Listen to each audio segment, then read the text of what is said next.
pwede Sana naman. Eto if it's really fake news, sasabihin nyo yun na sinabi. Hindi totoo yan. Kausapin mo si, yung boss ninyo dyan. Na i-deny yan. Yan, masasabi mong fake news. Hindi eh. Sigurado ko, nakuha niya yun in a legal way. Legitimate yung document na. Hindi naman magsasalita yun si Taberna ng ganyan-ganyan lang. Sisirain niya yung karir niya dahil lang naglabas siya ng peking dokumento. Imposible yan. Di ba?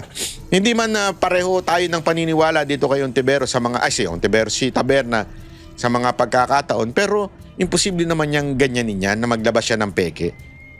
Magandang araw mga banateros. Na-miss nyo ba ako? Ako po, na-miss ko po kayo. Pagpasensya nyo na mga banateros kasi po nagkaroon lang po tayo ng glitch. Alam niyo yung computer glitch? Hindi po, nagkasakit po tayo. Malalang sakit. Alam mo naman po tayo medyo may katandaan na. Kung hindi nyo po na itatanong, ako po ay magsi-50 na. Kaya po tayo ay nilagnat at nagkasakit, sinipon. Alam mo naman pag nauulan na ng mga matatanda, nagkakasakit kagad. Meron pa tayong sabi nga hika. Pero pag mayaman, asthma. At meron din tayong diabetes. Kaya talagang tayo ay pag nagkasakit ay sobrang bagsak sa ating higaan. Anyway, pag-usapan na po natin yung issue patungkol dito sa flood control. Naku po! Walang katapos ang flood control. Wala naman nakukulong animal. Gago! Anyway, mga kababayan, eto na nga. Meron pong special announcement ang INC. Meron po silang sinasabi at meron po silang panawagan sa ating mga kababayan at gayon na rin po sa ating mga opisyal na nasa gobyerno, meron po silang panawagan at ito po ang, kasi marami yung nagtatanong lagi kung ano po ba ang say o ano na ba ang lagay ng ating mga taga-iglesia, kasi alam nyo yung mga taga-iglesia po, kung nyo, talagang hindi man po sila sumasali sa politika, pero alam naman natin na when they talk, people listen. Totoo naman po yan. At alam natin ang epekto niyan sa lalong-lalo na sa botohan. At marami nga na frustrate kasi dahil nga sa kanilang in-endorse. Alam ko, ewan ko correct me if I'm wrong, pero as far as I remember, wag na nga tayo magpangalan. Yung mga senador na in-endorse nila, ngayon ay mga pumapalpak po sa Senado. Kaya tuloy, ang mga taong bayan ay nagtatanong, ano na ba ang masasabi nitong mga ng iglesia dito sa mga kasulukuyang kaganapan sa ating bayan. Kaya naman din atin pong papakinggan at bibigyan ng reaksyon. Ano ba ang masasabi nila tungkol dito? Kasi kahit po ako, natatanong ako, ano na ba? Tayo lang bang mga mamamayang Pilipino o tayong mga Duterte supporter kuno lang ang nagkokomento? Hindi ho. Kahit po itong iglesia ay meron po silang gustong ipahayag at napakaganda ng kanilang pahayag sa pagkakataon na ito. Ito, pakinggan po natin. Basahin ko na. Ito pong statement ng Iglesia ni Cristo galing po sa tagapamahalang pangkalahatan, kapatid na Eduardo V. Manalo. Pahayag ng Iglesia ni Cristo tungkol sa mga investigasyon ng malawakang katiwalian sa mga flood control projects. Ang Iglesia ni Cristo ay payapang nagmamasid sa kasalukuyang nagaganap sa Pilipinas. Kalakip ang pananalangin sa Diyos na sana ang makapamayani sa ating bansa ay ang kapayapaan at katarungan. Ang mga pagtatalo-talo at pag-aalitan na ibinunga ng malaking eskandalo ng katiwalian sa libu-libong flood control projects ng kasalukuyang administrasyon at ang mga pag-aawayang pampolitika ang dahilan ng mga kaguluhan ngayon sa ating bansa. Nakita namin ang ginawang hakbang ng pamahalaan sa layuning alamin ang punot dulo ng mga napaulat na mga anomalya sa mga nasabing proyekto. Bukod sa sinimulang mga pagdinig tungkol dito ng Kamara at Senado, ay itinatag din ang Independent Commission for Infrastructure, ICI. Tulad ng maraming Pilipino, naghihintay din kami hindi lamang sa magiging resulta nito na dapat ay totohanan at mapagtitiwalaan, kundi kung paano ito maisasagawa ng walang pag-aalinlangan. Gaya ng nararapat, kailangang mapanagot ang pinakaugat ng mga pagnanakaw ng daan-daang bilyong piso sa kaban ng bayan. Yun ang maganda dun eh. Malinaw yun, yung pinakaugat. Ha? Ako, sa tingin ko, merong pahiwatig yun. Pinakaugat ang ating tumbukin. Ika nga. Wag lamang yung mga DPWH official o di kaya yung mga kontraktor. Handa natin, hindi naman po makakagalaw yung mga animal na yan kung wala hong mga sumusuporta sa kanilang politiko. At higit sa lahat, hindi ho yan makakagalaw nang wala pong basbas nung nasa kataas-taasan. Kasi remember, mga banateros, nagsisimula ang budget saan po? Sige nga ho, kayo na hong sumagot. Saan po nagsisimula ang budget? At saan din po nagtatapos ang budget? Ilang beses na po nating pinaliwanag yan dito sa ating channel. Kung ikaw ay isang banatero, siguradong alam mo ang sagot. Kung saan nagsimula ang budget, kahit anong pang lintik na amendment, insertion, o kung ano-anong pa man yan, pinapalitan lang yung pangalan eh. Dati PIDAP yan eh. Diba? Naging pork barrel pa yan. Kung ano-ano yan eh. Basta anything na ipinasok ng mga congressman, kung ano man ang tawag dyan, damunyo yan.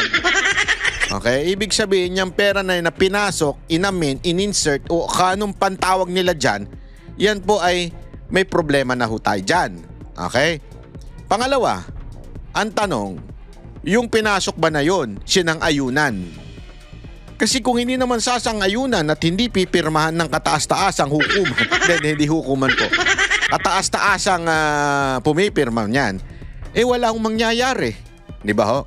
Kaya nga ang punot dulo nito sabi nga ng ating etong pasensya na po itong kagalang-galang na namumuno din sa iglesia ay sinabi niya nga yung pinakaugat. Diba? Yun dapat ang puntiryahin. Yun talaga ang dapat managot. Sa panahon pa naman ng paghihirap ng mga mamamayan, ito ay para mailapat ang katarungan at harinaway upang hindi na tularan pa ng iba. Yaon. Subalit, hindi ito magagawa kung ititigil na ang investigasyon ng Senado. Gaya ng napapabalitang gagawin ng liderato nito dahil sa hindi malinaw na dahilan. Gayun din, hindi rin makatutulong ang investigasyon ng ICI sa palihim nitong pag-iimbestiga. Ano pat anuman ang maging resulta nito ay posibleng hindi maging katanggap-tanggap sa mga mamamayan at makadagdag lamang sa nagaganap na kaguluhan at kawalang katiyakan. Ayaw. Kailangang bukas yan. At dapat masaksihan ng sambayanan ang mga pagdinig sa isinasagawang investigasyon. Ayan. Kasi nga ho, di ba, maalala ninyo dalawa yan eh. Yung Blue Ribbon Committee sa Senado, alam naman natin, medyo nag-pause ngayon, di ba? Tumigil ngayon. Kesyo, ang dahilan nila, walang gustong tumanggap ng chairmanship sa ano. Ba't di nyo ibigay sa minority? Yung palusot ninyo, nakakairita. Kung walang gustong tumanggap, ba't di nyo ibalik kay Marcoleta? Yan ang palusot nyo para hindi matuloy yung Blue Ribbon Committee na pagdinig. Anak ng katarantaduhan nyo naman.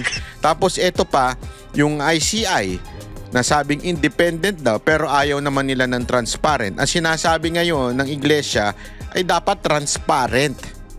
Ayan, sila na po nagsasabi, dapat transparent, bukas sa mamamayang Pilipino. Kung hindi, pagdududahan yan.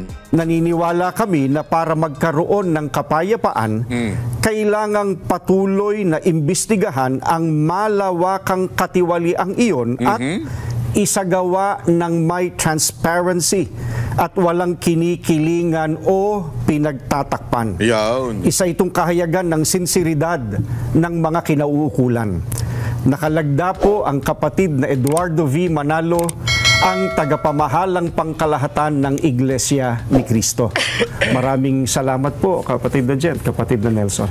Maraming salamat po, Ka Edwil. Magbabalik pa po ang... So ayan po ang dalawang panawagan po ng iglesia. Ang panawagan po nila ay one ay dapat ipagpatuloy. Kaya alam mo, ako nakakakita ko ngayon ng para bagang ayaw nilang ituloy, tapos ang palusot, magre-resign si Lacson at walang gustong tumanggap. Sasabihin nila, oh, no one is worthy of to be there. Kasi dapat sa majority, di ba? Yun yung palusot nila. Pero wala naman pong nagbabawal na ibigay sa isang minority, sabihin, dun sa opposition. So pwedeng ibalik kay Marcoleta, ba't ayaw nyo ibalik? Papalusot kayo, ayaw nyo ibalik? Napaka-obvious nyo naman. Ayan na nga po isa sa panawagan ng INC. Dapat magtuloy-tuloy. Okay? Pangalawa, hindi ko nga alam kung ibig bang sabihin nila ibalik kay Marcoleta. Pero wala naman sinabing ganun. Wala naman sinabi. Ginawin natin. Walang sinabing ganun. Pero kung walang gustong tumanggap, ba't di nyo ibalik kay Marcoleta? Baka puntiryahin yung ugat. Yung ugat bang yun, ngumingiwi-ngiwi ba yun? Mga ganun ba yun? O yung ugat na yun, yung walang ugat? Sa sobrang taba?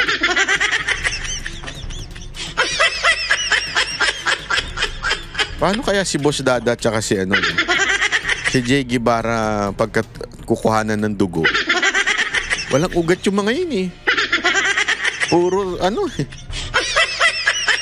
puro taba eh. Paano kaya yun? Hindi naman pala. May muscles din pala. Ang bira, oo. Gago! Di ba? Anyway, pangalawa, yun nga sa ICI, dapat talaga transparent. Hindi naman pwedeng hindi transparent para sila nag-imbestiga. Di ba? Ngayon nga may pagdududa na eh. May pagdududa na nakasangkot ang presidente dito sa malawakang korupsyon na ito. May pagdududa na eh. Meron ng allegation, ika nga, na kasangkot siya dito. Dahil nga pinsan niya yun, at the same time, merong mga delivery sa malapit sa Malacanang na pwede namang gawin ang delivery doon sa bahay sa The Fort ni Romualdez. Bakit malapit sa Malacanang? Tapos at the same time, kung sino man ang nakakapuntirya na kay Romualdez, talagang, alam mo yon, inaano ng propaganda. Nagsimula yan kanino? Kila Chis Escudero, di ba? Nung binabanatan niya na si Romualdez, ayan na. Kung ano-ano na ang pinagbibintang, di ba? Kita ninyo, may pattern eh. Kay Chis Escudero ganun eh. May pagbibintang kagad eh. Eto na, sasabihin nyo, ganyan-ganyan. Tapos, pagkatapos niyan, sino pa? Yung sumunod. Si pangalan nito, si Magalo ngayon. 'Di ba? Kung ano-ano na namang akusasyon na inaano nila kay Magalong. So makikita mo talaga may pattern. May pattern talaga. Anyone who names Romualdez nagkakaroon ng malawakang paninira, malawakang propaganda para sila ho ay siraan sa publiko. Alam naman po natin, ladies and gentlemen, alam naman po natin, mga banateros, kung sino may troll farm nang galing Pakistan, galing India, at kung saan sa lupalop ng mundo. Tingnan nyo lahat ng pumupuri kay Marco sa social media. Tingnan ninyo. Wag na ako. Kayo na ang tumingin. Makikita ninyo. So, nakikita tuloy ng mga Pilipino na parang, sandali, basta talaga Romualdez ang parang kasangkot ang Malacanang na naninira. Diba? Parang ganun ang dating. Yun ang duda ng taong bayan. Ito nga mismo si girl. Sabi nga ni Chubby Chingson, girl, Di ba? Si Aling Claire Castro. Oh. Kasangkapan niyan. Kay Magalong. Kita mo naman kung paano niya binira si Magalong. Naku po. Di talaga maganda itong ginagawa ni girl. Ay, naku ka, girl. That's not nice. Wag ganun, girl. Hindi maganda yan, ha? Tuloy natin, ha? Pag-usapan din natin iba pang issue na, naku po, ang tindi. Nagkasakit lang ako. Ito si Remulla, talaga nga naman. Ay, sus, Ginoo good. Talaga nga naman, oo. Hindi, bago pala yan. Ito muna, yung sabi nga ni, Magalong, ito kasi si Magalong, todo-todo na rin. Di ba sinabi niya, gusto niyang makulong din si Romualdez. Dapat daw makulong din si Romualdez. This time naman, sabi niya, malamang si Romualdez ayaw pauwiin si Zaldico. O, pakinggan natin, ha? Now, I interviewed former Ombudsman Conchita Carpio Morales, and she said what she finds inconsistent is, at this point, Malacanang or the president could already order the cancellation of Zaldico's passport. Yon. So even the former speaker, Martin Romualdez, could have ordered that, but they didn't. So ang pananaw ni Morales, the former ombudsman, is in effect, they're really protecting Zaldico para hindi umuwi. Yon! Ako, naniniwala ako dyan, Juan. Sa akin naman is, it is more on the impact on former speaker Romualdez. Sa tingin ko, mismo si Speaker Romualdez ayaw niya umuwi si Zaldico. Kasi otherwise, siya lang talaga makakapag-implicate sa kanya. Kung paano yung sistemang ginawa nilang dalawa. Pero may punto di ba? May punto po mga kababayan. May punto po ito si Magalong. Di ba? At may punto rin naman yung sinasabi nung Carpio na yun. Na sinasabi nga, kung talagang desidido sila, bakit pwede nilang kansilahin yung passport? Ang balita, di ba? Kung saan siya napupunta to si Zaldico, di umano, di ba? Allegedly, parang wala naman daw sakit. Oh, by the way ha, mga kababayan, wag po tayo maniniwala dun sa mga picture na lumalabas na si Zaldico ha, kasi AI po yun. Naku po, pag kayo engineer nyo yan, naku, madedelicate ang account ninyo. Gawain po nila yan yung magpalabas ng fake news. Tapos para may mabiktima, pagka shinare ninyo, biglang maaano yung inyong account. Kaya ingat kayo dyan mga kababayan.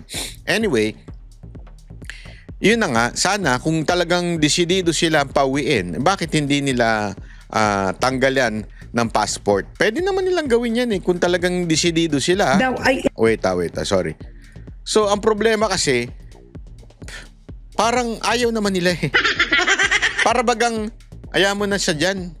Kasi nga, siya yung magiging parang magtuturo. Tuloy natin yung part na yun kasi maganda pa yung sinabi niya doon Wait lang, ulitin natin. Now, I interviewed former Ombudsman Conchita. Ayan. Marami pang nakakaalam Yan. Oh. Marami pa lang. Ang maghirap lang sa ICI, and it's good we're talking about this, even if they mean well. Ang maghirap is among the three of them, nobody's ever been a politician, and I don't mean that there should be a politician, but nobody knows the inner workings of Congress. Yun ang mahirap. Because all of those are, right? Hindi nila alam paano ang kalakaran sa Kongreso. Yes, you're right. Yeah, I think tama. You hit the nail there, Karen. So, di ba? Parang like Rogelio Singson, extremely upright, but he's a professional, private sector, and DPWH secretary. So, iba yung expertise niya. The other commissioner is accounting, right? Yes. More or less accounting, and the head of the commission is legal, but nobody really knows how insertions are put in. Wala sa kanilang may alam. Yeah, so it's a sharp curve, learning curve sa kanila talaga Pag nag-uusap naman kami, talagang kita mo talaga rin yung kanilang desire to really learn fast. Pero alam mo, napakabilis din nung sitwasyon kasi. At ang malaking pressure dito, Karen, is the expectation. Yeah. expectation ng tao na bakit wala pang nakukulong. Hindi nila kuminsan naiintindihan na may proseso. Ayan. Alam mo, naintindihan natin yan mga kababayan, yung may proseso sinasabi. Kaya lang, yung kasi yung yung bang political will, sabi nga, you can bend the law. I mean, pwede mo namang kansilahin yung passport. Bakit hindi gawin? 'Di ba? Ang daming pwedeng gawin para kung talagang gustong mapauwi si Zaldico. Oh, ngayon pa lang pwede na rin kansilahin yung passport ni Romualdez para hindi na makaalis. Kaya lang sigurado ako may iba pang passport ito eh. Baka lang. Alleged lang. Hindi, di ba? Malay mo, meron pang iba pang mga anik-anik yan. Baka bumili ng bansa na yan eh. Di mo mamalayan sa sobrang yaman nila.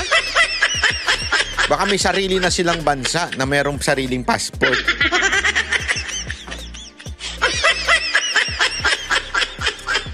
Malapit na pala yung hearing namin ni Zaldico ah. Sisipot kaya siya o sisipot?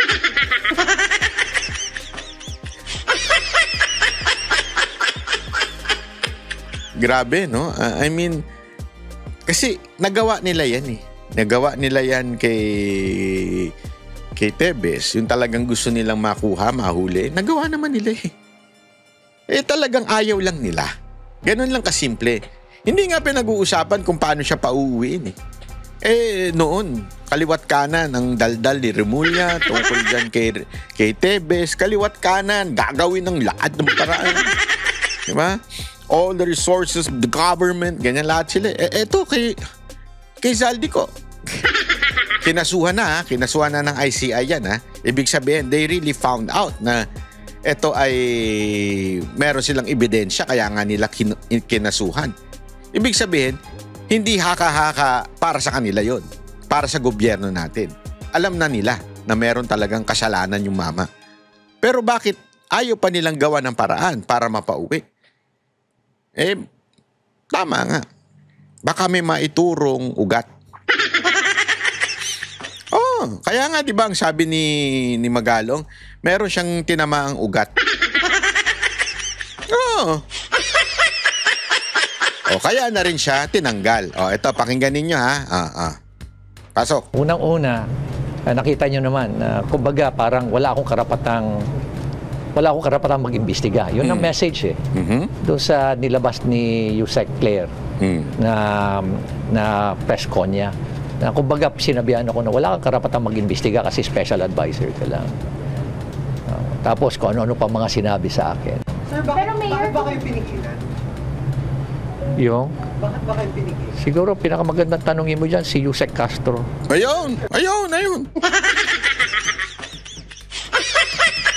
Pero alam mo, ang laki talaga ng feeling ko ha. Nilagay si Castro panggulo. Hindi, pambulabog. Yung pambuisit lang. Nagagampanan niya eh. Busit na ang taong bayan sa kanya. Hindi lang taong bayan, mga matitinong opisyal, busit na sa kanya. So feeling ko, kaya talaga siya nilagay dyan ni Marcos para mambuisit. Yung para bagang siya yung... Para ako feeling ko lang naman to. Ito ang talagang naramdam ko yung siguro nag-uusap si Marcos at saka yung asawa niya. Be, kaya ang tawag nila. Be. Sino kaya magandang ilagay natin spokesperson? Kasi ilang beses na tayo nagpapalit-palit, wala nangyayari. Tayo talagang pinupuntir yan. Sabi siguro ni Be. Kanyang bebe. Be niya, alam mo Be, meron akong kilala, kupal. Imagination lang ho ito. Meron akong kilalang kupal na vlogger. Tapos abogado naman siya. Tapos parang palingkera. Lagay natin. Sabi naman ni Marcos, bakit naman yan, Be? Ayoko naman yan, Be. Walang ka honor-honor, walang ka class-class. Sabi naman ni Be, Be, yun nga ang punto, Be. Maglagay tayo ng burat dyan. Maglagay tayo ng yung manggugulo. Yung mga away. Mambibira, mambabash, mangtotrol. Para siya na ang baratan at banatan, hindi na tayo. Sabi naman ni BBM. Sabi ni BBM, ay, magaling yan, maganda yan. Oh, maganda yung ginagawa mo, ha? Maganda yung suggestion mo na yan. Ha? Sige, iba ka talaga. Iba ka. O sige nga, pasingot naman yung dala-dala mong, ano ba to? Cake. Siyempre, sisingutin mo na yung cake, aamoy mo na, oh. Pag-amoy ng cake, tikman na natin. Yan ang ibig ko sabihin ng singot. Ha? Baka nililinaw ko lang, ha? Yung singot na yun kasi, siyempre, aamoy mo muna, di ba? Halimbawa, kape. Ganyan. Yan, bango, be. Be, ang bango nito, be. Be, ang bango, be. Tapos, saka mo ngayon inumin. Di ba? Sisingutin mo muna. Hindi, kasi ganun talaga, di ba? Sa red wine nga, di ba? Pag bibigyan ka, alam mo sa mga class na restaurant, Nagbunta ako dyan sa Paris. Tangina, shit. Sabi ko, kakain ako sa pinakamasarap na steak. Nagpa-reserve ako. Tapos, pagpasok ko, French na ako nung magandang waitress. Siyempre, ako naman. Kunwari, sosyal. Just for one. Wala tayong kasama, brad, Tapos, nabasok tayo doon, Pagpasok natin doon, order na ng, what kind of wine do you want? Sabi ko. Anything you want. No? Ay, may suggest. Ganyan siya, may suggestion siya. Okay, sige. Tapos, kinuha na, laki ng baso, di ba? Laki ng baso ng mga red wine, Di ko alam ba ito, laki-laki nun. Laki ng baso ng red wine, tapos nag-ano siya. Ganun lagay siya ng konti. Tapos kapiraso lang. Napanood ko sa mga sosyal na mga pelikula. Aalog-alugin mo yun, Gaganon mo yun. Tapos i-smell mo muna. Siyempre, nagpa-sosyal na rin tayo. Tapos amoy natin. Ganun pa. Tapos, konting tikim lang, wag lalagukin, ha? Hindi shot glass yun. Tinikman ko lang. Dahan-dahan. Perfect, sabi. Hindi ko naman alam kung anong lasa ng iba, Basta perfect na lang kasi nakakahiya naman kung sasabihin ko, I don't like that, open another bottle. Diba? Hindi ko alam para saan yun, Ano yun? Pagka sinabi mo bang hindi masarap, papalitan nila yung boting hawak nila? Kasi kakabukas lang, Ba't pa pinatitikim? Ba't pinatitikim sa akin niya? Pwede ko bang bawiin? Basta tikman mo, basta ganun. Ay, sabi ko, perfect. Come on, por. Kasi binigyan na nila ako, yun. Yun ang ibig ko sabihin ng sinisinghot muna. Diba, sisingutin mo muna. Masarap ba yung kape? Bango, ganun, nalamoy kanal. Saka mo iinumin, diba? Ganun ang ibig ko sabihin. So, ganun ang ginawa ni BBM. Nung kausap yung asawa niya. Sabi niya, be, pasinghot naman. Sandali, sumisinghot pa ako. Sinisinghot pa nila yung cake para bago nila tikman yung cake. Okay talaga, oo. Gago! Anyway. Ayun na nga, ito na nga. Nabastusan daw si tuloy. Ano? We wanna hear it. Ako? Oo, bakit ba kayo pinigil? Kung ayaw niyo sabihin kung sino, baka pwede niyo sabihin bakit kaya kayo pinigilan mag-investigate. Sino kaya yung atrabida na yun? Ay, reporter rin, Kung ayaw niyo sabihin kung sino, ano to, bakla na naman ba yan?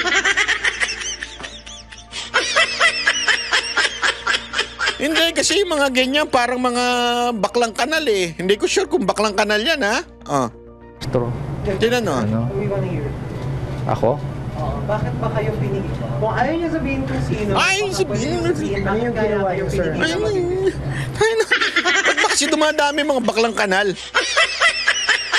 Napupunta pa ata sa mga profesional, De, joke lang po, Hindi ko po kilala yung nagsasalita, Nagjo-joke lang po ako.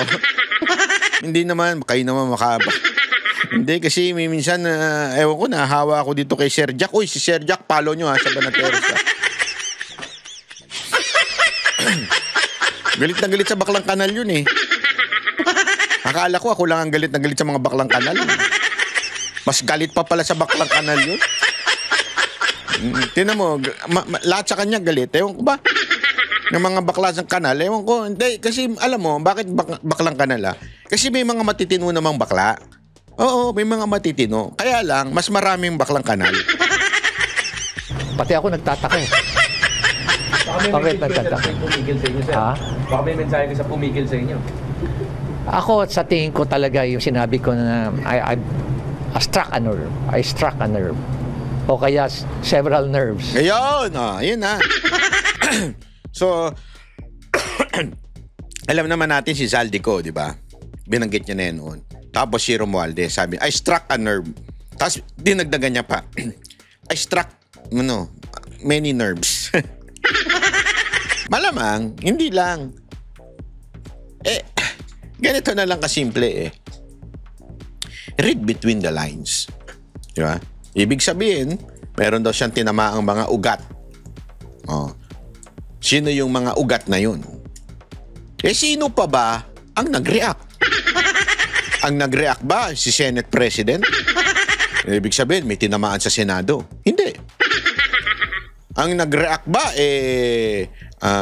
mayor? Hindi. Ang nag-react, tagapag sinungaling ng Malacanang na si Claire Castro. So, ibig sabihin, sino ang tinamaan? Sino yung nerve? Abay, nasa Malacanang. Hindi ganun lang kasimple mga kababayan di ba? Ganun lang po kasimple. Meron siyang tinamaang nerve, nag-react yung nerve. O alam niyo na ibig sabihin, di ba? Kung may nag-react yung nerve. O sino ngayon? Kawawa naman tayo mga kababayan. May tinamaan ako doon. Kaya umaaray, yun. Tapos nasa panic sila, panic mode. Kaya biglang nagkaroon ng ganun na klaseng press con. Tingnan ninyo I mean, kung hindi nyo pa ma-figure out kung sino yung sinasabi ni Magalong, simpleng-simple. Simpleng-simple. May tinamaan akong mga nerves. At binanggit niya na si Romualdez. Sino pa bang tataas kay Romualdez? At nasa panic mode na sila. Sino daw yung nasa panic mode? Sino yung sila? Sino ba yung nagpanic? Sino ba yung nagpatanggal? Hindi naman nagpatanggal. Naninira sa kanya. Sino yun? Yung sa press con. So ladies and gentlemen, diyan pa lang napaka-obvious na. It's really obvious. Diba? Obvious na kung sino yung tinutukoy niya. Ayaw lang niyang pangalan. Ganyan si Magalong Very gentleman Actually, ang tagal niya bago pinangalanan si Zaldico. Napakatagal, napakaingat niya. Ang tagal niya bago pangalanan si Romualdez. Sobrang tagal. Hanggang ngayon, inuunti-unti na niya. Alam mo kasi Magalong, kung ako sa'yo, I know you are a gentleman. Napaka nitong tao na ito Very gentleman. Kaya lang, sa gobyernong ito, yung mga nagpapa-gentleman, at saka yung mga talagang gentleman, at yung mga talagang malilinis, at hindi makatiis na hindi pumuna ng korupsyon o kamalian, sila yung pinupuntirya eventually. Na nauunahan sila. Katulad mo, naunahan ka. 'Di ba? Bago mo pa sabihin yung pangalan ni Marcos, inunahan ka na. Dinidiscredit ka na. It's a pattern. Ganyan din ang ginawa nila nung kay Cheese Escudero nun Tandaan niyo yan. Diyan nagsimula lahat yan yung kay Cheese Diba? Sinimulan dun Bago siya, pinupuntir niya. Meron na siya mga statement na naka-towards kay Speaker. But not talagang bluntly niya binabanggit. Ngayon, inunahan siya ng kung ano-anong akusasyon. Pinalabas yung nag-contribute sa kanya, yung isang contractor, which is even the president, BBM. May mga contractor din yan na financier during the campaign. Diba? Anong ibig ko lamang pong sabihin? Simpleng-simple lang. Na-caught off guard si Chis Escudero. Inunahan siya. Sirahan na natin to bago pa ito magsalita. Ganyan ang ginawa kay Magalong. Unahan na natin to. Palabas na natin yung kung ano-anong fake news na dyan sa Baguio. Diba? Yun ang totoo. Ngayon, sana lang matuto na tayo. Yung iba pang natitira sa Senado, magsalita na kayo. Yung mga iba pang opisyal ng gobyerno, bago pa kayo unahang siraan. Kasi magaling sila dyan yung sisiraan muna nila sa publiko para pag nagsalita ka na may alam to sa atin eh. Diba? So, pag nagsalita ka, ang sasabihin nilang nila, sinisiraan mo lang kasi pinuntirya ka o merong ni-reveal sa'yo ang gobyerno, ang presidente. Yun ang sasabihin nila eh. Tingnan ninyo. Tingnan ninyo ha. Pag eto si Magalong nagsalita at sinabi niyang the president should be accountable, tingnan ninyo. Sasabihin nila, porket binanggit ka na meron kang quote-unquote project with the Diskaya, kaya mo ngayon sinisiraan si Marcos. Ganyan eh. Ganyan ang play nila eh. Halatang-halata. Hindi lang dito yan kay Chis Escudero, hindi lang yan kay Magalong. Lahat po na nagsasalita na may pinupunti rin na tatamaan na Malacanang, inuunahan na nila. Kaya sana matuto na yung mga opisyal natin sa gobyerno na magsalita na kagad. Bigla-biglaan, hindi man lang ako sinabihan, hindi man lang sinabihan si Sec Vince. Binastos pa ako. Diba? So ano ba naman yung tawagin na lang ako at sinabihan na lang ako? Hindi naman sana ganun. Pambabastos. Okay. To another matter. Pagbabastos, mukha niyan talaga nakakabastos. Nakakabastos ang pagmumukha talaga ni Claire, ano? Ay, nako. Ewan ko ba sa inyo? Basta. Antayin ninyo. Eto ha. Tingnan ninyo ito Obserbahan nyo na mabuti ito. Bakit si Risa Ontiveros na matagal ng anti-Marcos yan? Yung akbayan nila, yung grupo nila. Ang tagal ng anti-Marcos niyan. Bakit ngayon hindi makapagsalita ng Marcos resign? Ang laging pinupuntirya Duterte. Di ko nga maintindihan sa mga kaibigan ko, kahit yung mga kaibigan ko. Tangina yung galit nila kay Duterte, no? Yung mama nakakulong na galit pa rin sila. Pero yung kasalukuyang korupsyon na nangyayari na alam nating pinabayaan ni Marcos, hindi nila mapuntirya. Pero mga pingta ito, Oo, mga pingta ito, mga animal na to. Ito nga kaibigan ko, comment about Duterte. Sa loob-loob ko. Napatay ba yung kaibigan mo? Dahil sa war on drugs? Galit na galit ka kay Duterte? Hindi, kasi ako may kilala ko May kilala akong kaibigan na ganyan. Galit na galit kay Duterte. Bakit? Adik Nasira yung supply chain nila. Alam ko yan.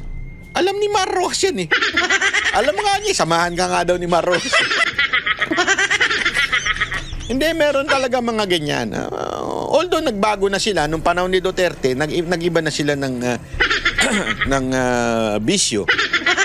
Ewan ko ngayon kung ano na bisyo nila. Hindi ko na nakakausap yung mga yan Kasi totoo lang, maraming namatay na na talaga namang maraming namatay nung war on drugs. Sila nagkakapatayan Meron niya akong kilala, isang counselor namatay na overdose Bakit? Wala sagad na yung pagiging addict. Lalo na nung panahon ni Duterte, talagang sabi niya, mag-overdose na lang ako kesa sa mahuli. Ewan ko kung na-overdose yun, Natokang yun, hindi ko alam, Hindi ko lang sasabihin kung sino. Hanapin nyo na lang, counselor. Agoy. Ikaw talaga ba natakal? Gago! Hindi, totoo naman Kaya yung mga galit na galit kay Duterte, it's either nasa pwesto sila ngayon or may mga addict silang kaibigan o nasira yung negosyo nila. Or galit lang talaga sila dahil, alam mo yun, meron silang kaibigan na apektado ng ginawang na ni Duterte sa Pilipinas. Ganun lang. O may negosyo sila mismo, 'di ba? Kaya ito, pansinin niyo, bakit hindi nagsasalita si Ontiveros? Ito kasi. Lumabas. Ay, napindot. Ay, lumabas. O, ayan na po, mga kababayan. So, yan po yung ilan sa mga insertions o amendment ni Senator Rizzo Ontiveros ayon mismo Kanino? sa record ng Senado. Ano po? Ayan po, yan po ay ang total po pag nakita ninyo, mga kababayan, ay andito, nakikita niyo po ba to? Yan, itong iniikutan ko na yan. 3 billion 35 million 800,000. Tapos andyan po yung mga yung mga project. Andyan po yung project. Construction of multipurpose. Ayan po sa Tondo. Construction of multipurpose District 5 Manila. Construction of road Barangay Palapad San Fabian Pangasinan. Construction of road Barangay Kasampagan Laoca. Pero tigil muna ako dito. Tatanungin muna natin ang opisina ni Senator Rizzo Ontiveros. Baka kasi hindi alam ni Senator Rizzo Ontiveros to eh. Itinatanggi po ba nyo na sa inyo ito? Yun po ang tanong ko. Itinatanggi po ba ninyo na ito po ay amendment o insertion ni Senator Rizzo Ontiveros? O, tutuloy natin ang basa. Construction of road Barangay Aris, Lawak, Pangasinan. Construction of road Barangay Domingo, Alarcio, Lawak, Pangasinan. Construction of road Sitio San Jose, Kakandongan, Natividad, Pangasinan. Construction of multipurpose building Teen Center San Fernando, La Union. Ayan po yung presyo. Ayan o, 20 million to. Construction of Barangay Hall Barangay Buanta, Bawang. Mga magagandang proyekto po ito eh, mga kababayan. Ako naniniwala ako magagandang proyekto. Kaya at this juncture, I want to reiterate that there is nothing wrong with insertion and amendment. Kaya wag kayong masyadong defensive. Wala pong masama dyan. Lalo na... Defensive ka kasi Ontiveros eh. Oh, di ba?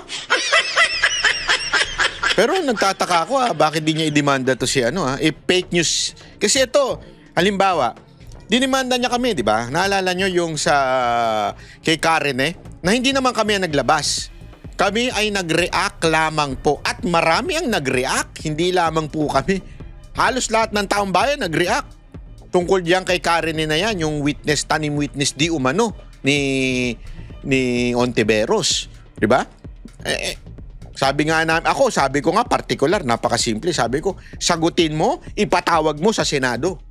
Magkaharap kayo at mag-usap. Ano na nangyari? Nga. Pero nagdemanda siya. Tama, mali. O, di ba? O, ang tanong. Eto, mag-isa lang. Isa lang ang naglabas nito, si Anthony Taberna. At tinawag na fake news ni Ontiveros. Pero bakit hindi mademanda ni Ontiveros? Kasi magkakalabasan ng katotohanan. Magkakalabasan ng katotohanan dito.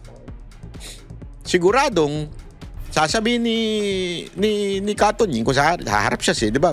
Dadating sa piskal yan. O ito yung impormasyon na nanggaling mismo. Etong dokumentong to ay certified galing sa Senado. Ito yung sinasabi ko.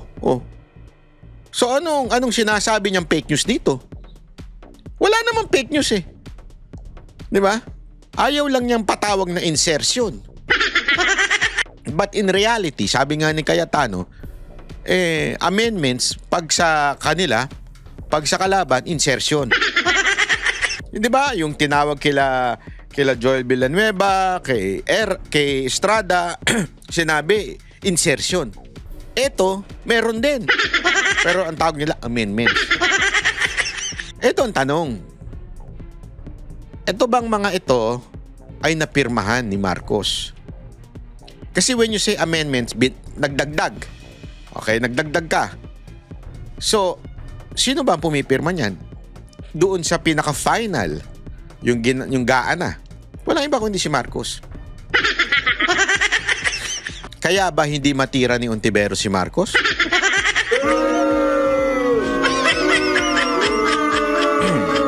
Kaya ba ang mga pink tae at mga makakaliwa ay hindi matira si Marcos? Gago! Kasi naaprobahan ang mga di umano ay insertion and amendments. The insertion is slice amendments. Sabi nga ni Katunying, maganda naman itong mga proyekto kasi eto inakusahan nyo si Congressman Pulong Duterte. Tumanggi ba siya? Sinabi niya, hindi, walang ganyan. Ano sabi niya? Ay, punta kayo sa Davao. Ipapakita ko sa inyo, ito lahat to tapos. Diba? Nagpakita siya ng proof. Yung galing sa DPWH, tapos. Tapos may video pa. Tapos din. Maganda, naayos. Hindi naman niya tinanggi. Hindi naman niya sinabing, hindi, walang ganyan. Hindi, pinakita niya, sinasabi niyo, ito Sabi ng DPWH, tapos lahat. Malinaw, malinis sa DPWH, tapos. Baka sabihin niyo, sinabi lang ng DPWH yung, punta tayo ngayon sa lugar. Pinakita, lumabas sa social media. Ang ganda ng mga flood control, ang ganda ng mga highway, maayos, tapos.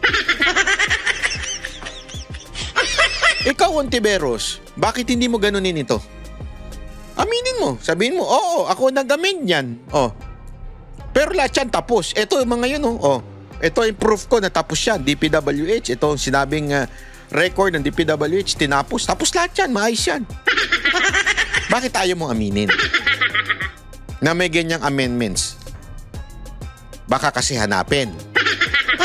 Tulad ng mga naglalabasan na picture ngayon na nakalagay ang pangalan mo doon, wala namang proyekto. Ganun ba? Natatakot ka bang aminin?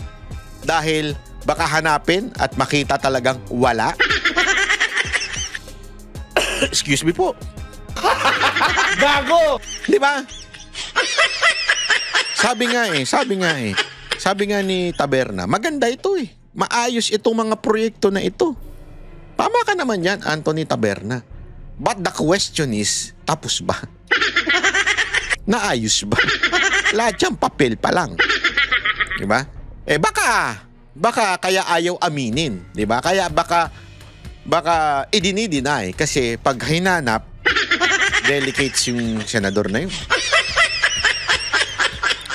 Kasi ako, halimbawa, nasa gobyerno ako. Akusahan mo ako ng, halimbawa, eto, inutang ko bilang mayor. Halimbawa, mayor ako ng chief ako ng isang city, halimbawa. Mayroon ako mga project na ganito, bilyon-bilyon. Diba? Tapos, pag tinanong sa akin, Mayor Banatbay, meron kang project na ganire. Ay, ako, wala akong problema. Ano ngayon? Ito, nakikita ninyo. Ang ganda-ganda. Di ba? Ganyan din naman ginawa kay Yorme noon Ano sinabi kay Yorme? Si Yorme nagbenta ng Divisoria, ganito. Alam mo bakit siya nanalo? Landslide? Kahit siya ng akusasyon sa kanya? People saw yung mga building na pinagawa niya, ospital, paaralan, nakita ng tao. Walang problema sa mangutang, magbenta. Sabi niya nga kahit yung relo doon, ibebenta niya Ang tawag pa nga sa kanya, boy benta, di ba? Naging effective ba?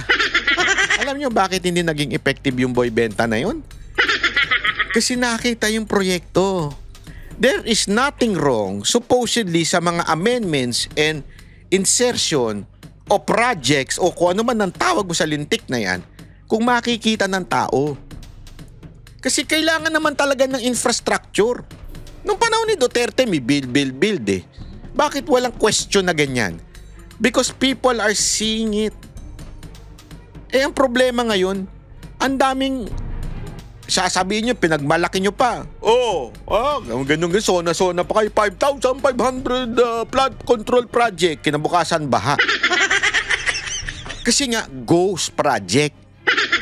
kung talagang walang problema sa project, kahit ikaw pa'y magamit, i-claim mo pa nga eh. Diba ganyan yung kay Yorme, kiniklaim niya, anong paki? Gusto niyo ibenta ko pa yung relo? Gusto niyo? Dahil lagi ko naririnig sa speech niya. Gusto niyo ibenta ko yung relo? Ibenta ko yan, basta mapakinabangan ng Manileño. Napakinabangan ng Manileño eh. Kita yung, alam mo, eto ha, ang daming ang humihingi ng tulong sa akin sa Manila. Kasi siguro feeling nila close ko si Yorme. Hindi ko po close si Yorme. Nakakausap pero hindi ako feeling close. Okay? Ang humihingi na gusto daw makapasok sa ospital, sa paaralan, sa ganito. Sabi ko, libre yan. Basta Manileño ka. Alam ko nga, kahit hindi ka Manileño, libre yung ospital eh. Basta Pilipino ka. Libre yan. Hindi mo kailangan ng palakasan dyan. Ikaw ay aasikasuhin dyan, hindi mo kailangan na in-endorse ka pa ni Banatbay, in-endorse ka pa ni Yorme. Walang ganun dyan. Pag hindi ka inasikaso, i-video mo. Ibigay mo sa akin, isi-send natin kay Yorme. Yan, napayag ako dyan, agree ako dyan. Diba? I mean, i-report natin kasi all government officials should be serving the people.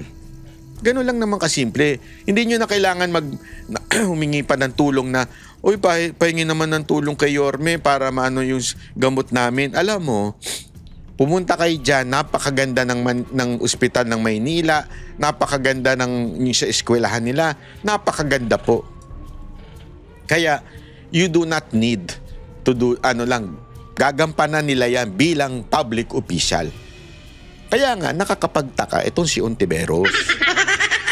Nakakapagtaka itong si Ontiveros na bakit ganyan siya. Diba? Bakit ganyan siya na meron siyang pagdi-deny. Bakit? Yan, records yan ng galing mismo daw sa Senado, sabi ni Taberna. Pwede namang, if it's really fake news, sasabihin niya yun na Senado. Hindi totoo yan. Kausapin mo yung boss ninyo dyan, na i-deny yan. Yan, masasabi mong fake news. Hindi eh. Sigurado ko, nakuha niya yun in a legal way. Legitimate yung document na. Hindi naman magsasalita yun si Taberna ng ganyan-ganyan lang. Sisirain niya yung karir niya dahil lang naglabas siya ng peking dokumento. Imposible yan. Di ba? Hindi man pareho tayo ng paniniwala dito kay Ontiveros si Taberna sa mga pagkakataon, pero imposible naman niyang ganyanin yan na maglabas siya ng peke. So, akin lang, sagutin mo na lang. Asa na yung mga proyekto na yan? At kung talagang fake news yan, demanda mo nga. I-demanda mo nga si Katunying. Kasi dinimanda mo nga kami, nag-react lang kami. Hindi kami naglabas nag-react lang kami.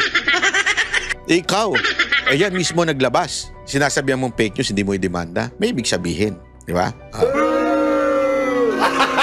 Gago! Anyway, maraming salamat po mga kababayan. Ingat po kayo and always stay healthy. Drink a lot of water and sleep.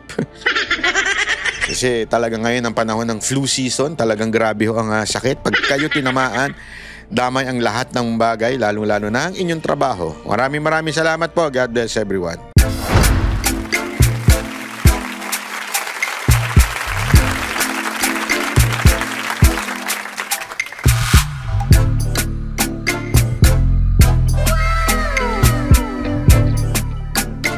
The next performance will start momentarily.